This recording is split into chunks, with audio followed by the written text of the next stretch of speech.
সাধারণ মানুষ, বিবেক সম্পন্ন বুদ্ধিজীবীরাও আপনারা সবাই ভুলে যাবেন AK-47 মতো মারাত্মক অস্ত্র পাওয়া গিয়েছিল আসামিদের কাছে।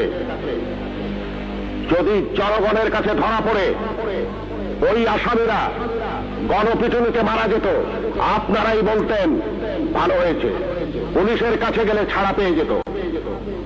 একটা কথা মনে রাখবেন, পুলিশ কখনো আসামি ছাড়ে না। আসামি ছাড়ার অধিকার শুধুমাত্র বিচার বিভাগের।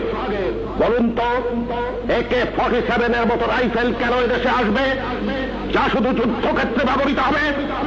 কেন AK-47 বাংলাদেশে আসছে? কিসের আলামত? 9 শুটার বন্দুক কেন টিসিবির মাধ্যমে হাজার হাজার বন্দুক সাধারণ মানুষের হাতে তুলে দেওয়া হচ্ছে? কেন?